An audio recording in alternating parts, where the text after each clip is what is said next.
The first time she said my name, it wasn't even a word, it was air. Warm, slow, uncertain. And it shouldn't have meant anything. She was just my friend's mom. But standing there, with the late afternoon light slipping through her half-open window, I felt something in the room change, like dust had stopped midair to listen. Her name was Elena. 40-something, maybe 45. The kind of woman who never had to ask for attention. It just rearranged itself around her. She had a way of pausing before she spoke, as if she weighed every word before letting it touch the air. I used to think it was confidence. Now I'm not so sure. Maybe it was control. I hadn't meant to stop by that day. My friend, Daniel, had texted earlier, saying he'd be late. I was supposed to wait outside. But the window was open, the smell of rain just beginning, and then her voice, low, soft, floated through. You can come in, if you want. I shouldn't have, but I did. Inside, the house felt different than I remembered. Quieter. The walls carried the kind of silence that made you aware of your own heartbeat. She stood near the kitchen counter, sleeves rolled up, a glass of white wine in her hand. Not dressed up, just jeans, a loose shirt, but somehow it looked deliberate, like she wore ease the way other people wore perfume. Daniel will be back soon, she said, not looking at me right away. You can wait here. Her tone was polite, but there was something else underneath, something that made me want to stay exactly where I was. I leaned against the doorway, trying to act casual. I didn't mean to interrupt. You didn't. She smiled, faintly, and that was all it took. My chest tightened, the kind of tension you can't explain without sounding foolish. For a few moments, neither of us spoke. The only sound was the hum of the refrigerator and the rain starting to tap against the glass. She moved to close the window, and as she reached for it, the wind caught her hair, a few strands, brushed across her face. Instinctively, she laughed under her breath, a quiet sound that felt too intimate for how little we knew each other. When she turned back, our eyes met, just for a second too long. And in that second, something unspoken passed between us. Not desire, not yet, just awareness. The kind that unsettles you because it feels like recognition. She looked away first, adjusted the collar of her shirt, almost like she needed something to do with her hands. You've grown up, she said, still not meeting my eyes. I wanted to say something back, something light, but the words didn't come. Instead, I just nodded, and she smiled again, this time smaller. Would you like some tea? She asked. Sure. Her fingers brushed mine when she handed me the cup. Maybe by accident. Maybe not. Either way, the warmth of it stayed with me longer than the taste of the tea itself. Outside, thunder rolled faintly, the kind that warns of a storm still miles away. She glanced toward the sound, her face caught in that half-light between gold and gray. You should probably stay until it passes, she murmured. And there it was again, my name, spoken so softly it almost blended with the rain. Before I could answer, a sound broke the stillness, the sharp chime of the doorbell. She froze. So did I? Her eyes met mine, wide, startled, as the rain started to fall harder, drumming against the glass. Don't move, she whispered. And for reasons I didn't understand, I didn't. The doorbell stopped ringing before either of us moved. She exhaled quietly, as if remembering to breathe again, and smoothed her sleeve. It's just the delivery, she said, though her voice was softer now, unsteady at the edges. I offered to answer the door, but she shook her head. No, it's fine. The moment broke, like a fragile thread snapping, and yet, it didn't vanish. It just shifted, went quieter, deeper. When she came back, the sky had darkened completely. Rain streaked the windows, ling in uneven silver lines. I was still in the same spot, tea untouched. You're quiet, she said, setting down a paper bag. I don't know what to say, I admitted. Her smile was faint. Most people talk too much. Silence can be honest. We sat at the small table. The smell of rain mixed with something faintly floral. Her perfume, maybe. I tried not to notice how close we were, but awareness has its own gravity. After a while, she asked, do you still paint? I blinked. You remember that? Daniel showed me your sketch once. You did it at the lake.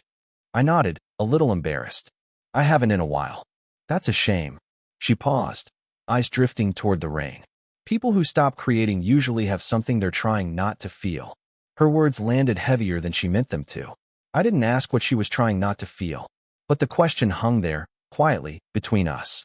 She told me once, years ago, that she used to dance, not professionally, just small performances. Tonight, she mentioned it again, almost absently, like she was confessing to an old dream she'd outgrown. I haven't danced in years, she said. My knees don't forgive me anymore. I smiled. That's hard to imagine. What, getting older? No, I said. You give up on something that makes you feel alive. She looked at me then, really looked. It was brief, but deep enough that I had to look away first. The sound of the rain filled the silence between us. She tapped her thumb against the glass of her wine. You remind me of him sometimes, she said. Who? My husband. She hesitated. Before he stopped looking at me that way. I didn't know what to say. The weight of it pressed into the room. She took a small sip, eyes distant. That's why this, she stopped herself. Never mind. I nodded, though my pulse quickened. There was no this, not really. Just air that felt charged enough to burn. Minutes passed. The thunder moved farther away, but neither of us stood. She reached for the teapot, and our fingers brushed, just barely, but enough that both of us froze. Her breath caught first. The touch wasn't planned, but it stayed, suspended, skin against skin, simple, still, too much. She didn't pull away. Neither did I. Outside, the storm softened into a whisper, the kind of quiet that makes every heartbeat sound louder. Her voice, when it came, was barely there. You should go before the rain stops, she said. But her hand didn't move. Neither of us moved for what felt like a full minute, her hand under mine, still warm from the tea. The air between us trembled, that thin invisible space where everything could happen if either of us stopped pretending it shouldn't. Then she blinked, slow, like someone waking from a dream. You should really go, she repeated, but softer, without conviction. I nodded, didn't move. The sound of rain had faded to a drizzle, but the thunder hadn't fully gone. It lingered, distant, rumbling, like an echo of something that hadn't finished yet. When she finally stood, I did too, but we ended up too close. The table corner pressed lightly against my hip, her shoulder brushed mine. A spark of static, nothing and everything at once. She drew in a breath, sharp enough to hear. You need to stop looking at me like that, she murmured. I'm not sure how, I said. Her eyes flicked to mine, and for a second, neither of us pretended anymore. The clock on the wall ticked loud enough to notice. Somewhere outside, a car door slammed. Maybe Daniel's, maybe not. The uncertainty was enough to pull her back into herself.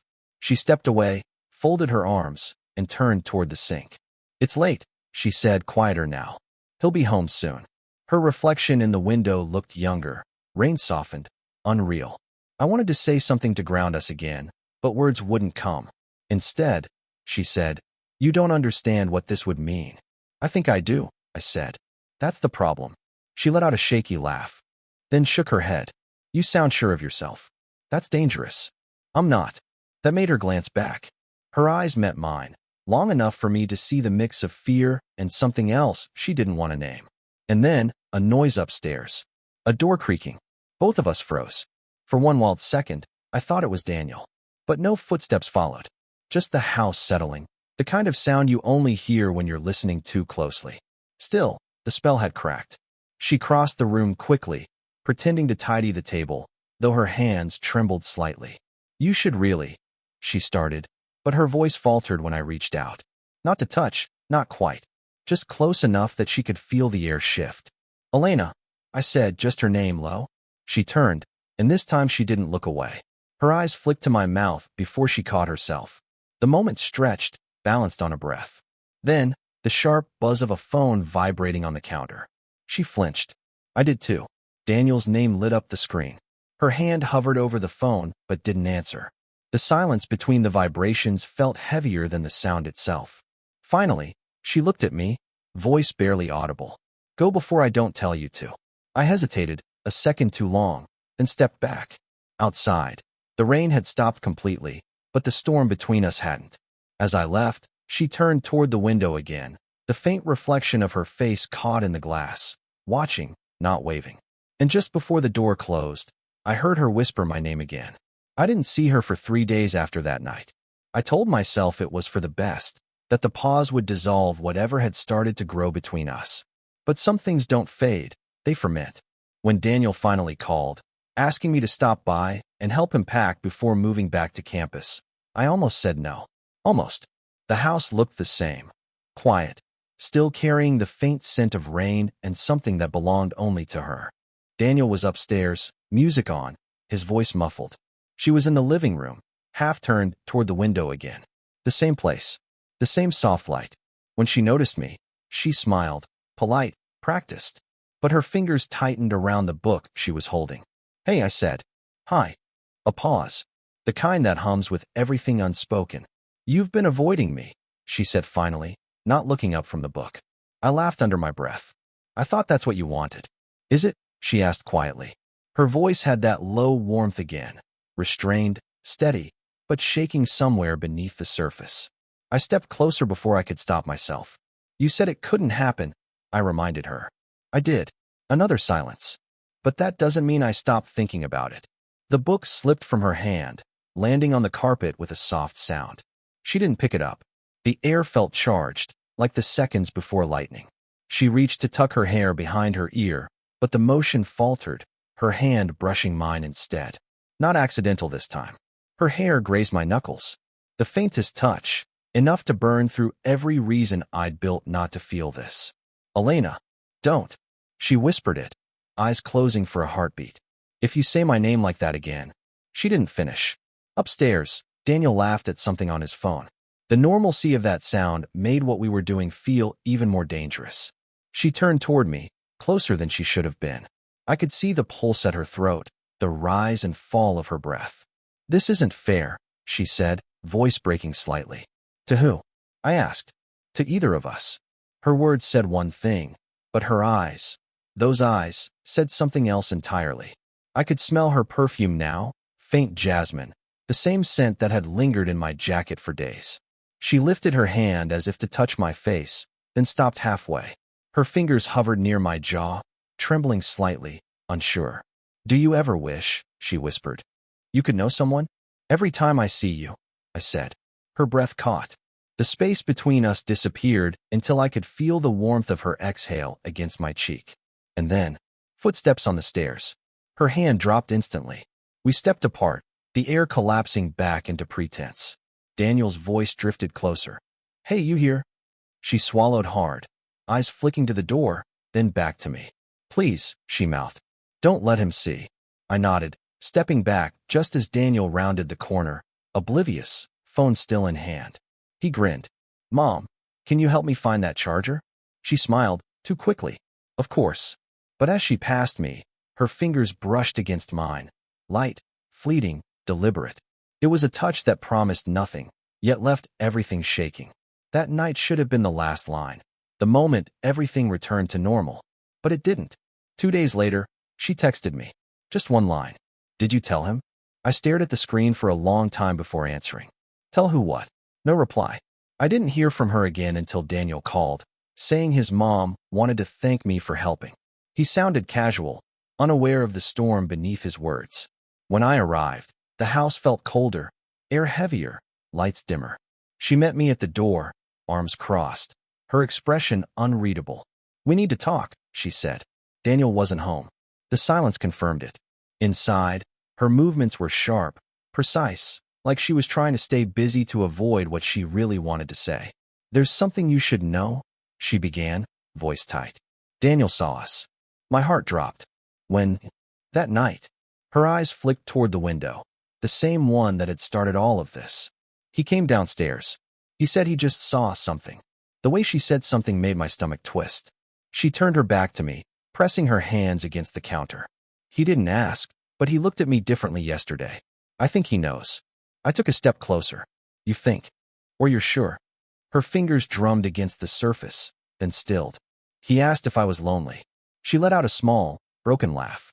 I didn't know how to answer. The truth hung there, raw and wordless. "I never meant for this to happen," she said, voice trembling now. "You were just," she stopped herself. "You were supposed to be his friend. And now?" I asked quietly. She turned to face me. "Now you're the mistake I can't stop thinking about." Her hands trembled slightly as she brushed past me, pacing. The scent of her perfume lingered, familiar, dizzying. "I should hate you for this," she whispered. "Do you?" Her eyes lifted to mine, glassy, conflicted, alive. "No, that's the problem." She exhaled, closing the distance between us before she could think better of it. Her shoulder grazed my arm, fingers ghosting near my sleeve as if testing the space she wasn't allowed to cross. I told myself it was just loneliness, she said. But it isn't, is it? I shook my head slowly. No. Her breath hitched, a barely there sound. You need to go. I don't want to. Her hand lifted, then hesitated midair, a tremor running through her fingers. If you stay, I'll. The sound of a car pulling into the driveway cut her off. She froze. We both did. Headlights flashed across the window. Daniel's. For a second, everything went still, her breath, my pulse, the fragile space holding us together. Then she whispered, "You can't be here when he walks in." But her voice, it wasn't commanded anymore. It was a plea. And as the front door opened, she looked at me one last time, her eyes full of everything she hadn't said. Please. I stepped back, but not far enough to forget the way she looked at me when the door clicked shut between us. The air was different that evening, sharp with cold, heavy with everything left unsaid. I hadn't planned to come back. But the truth has a way of pulling you toward the one place you shouldn't be.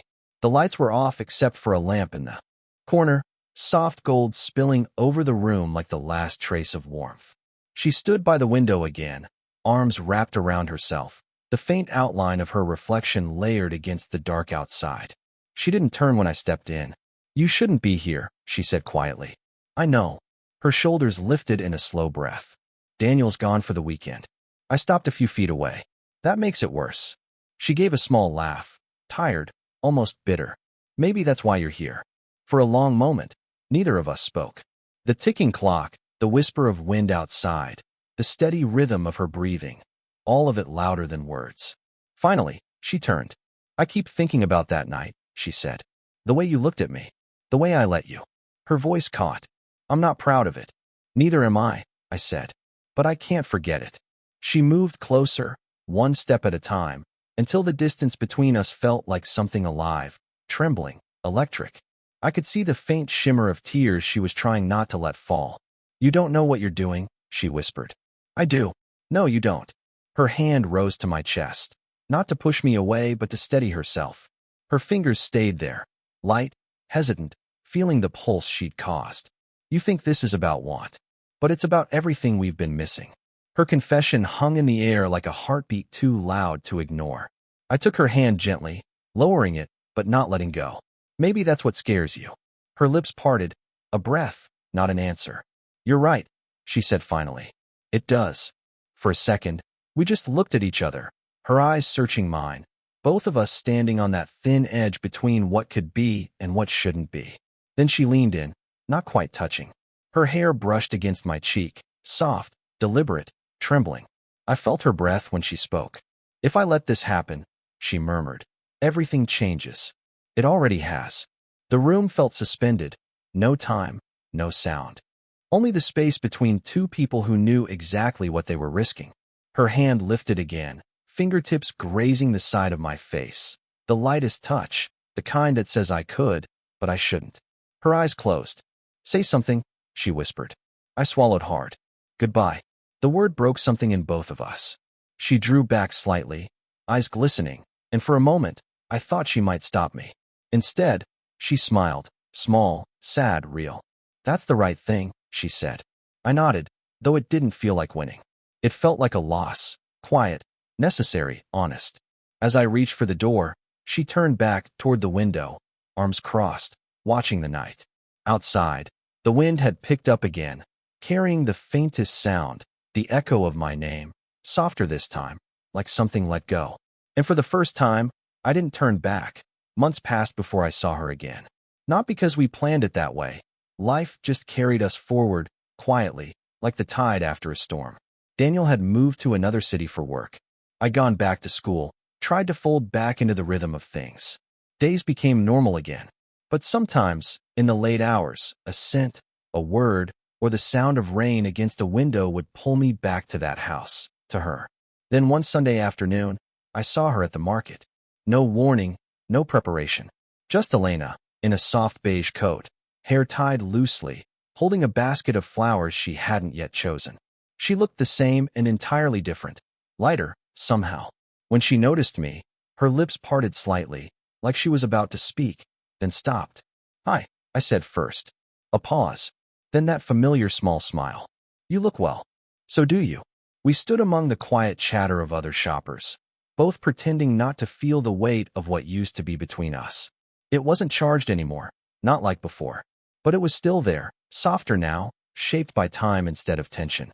She picked up a stem of white lilies, turned it in her hand, and said, "I sold the house." I nodded. It was time. It was, she said. Too many echoes. I smiled at that. We both knew what she meant. For a moment, the silence between us felt familiar again, the kind that didn't need to be filled. Then she took a small step closer. "I've thought about that night," she said quietly. "About how close we came to breaking something neither of us could fix." I looked down, nodded once.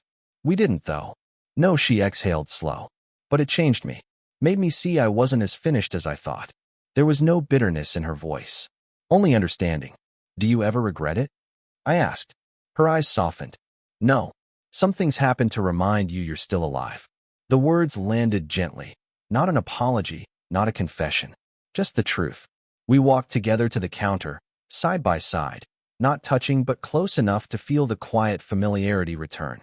When we reached the door, she stopped. "Can I give you something?" she asked. Before I could answer, she leaned in, just enough for her hand to find my cheek. A soft, lingering touch, followed by a faint kiss on my forehead. It wasn't a desire anymore. It was closed. Gratitude. "Take care of yourself," she whispered. "You too." She smiled, that same half-smile from the window months ago, then turned and walked away, sunlight catching in her hair as she disappeared into the crowd. I stood there for a while, holding that quiet warmth in my chest. Not longing this time, just peace. Some stories don't need an ending. They just need to stop hurting. Dizzy, did you enjoy the story? What kind of stories would you like to hear next? Slow burn romances, emotional reunions, or something entirely new?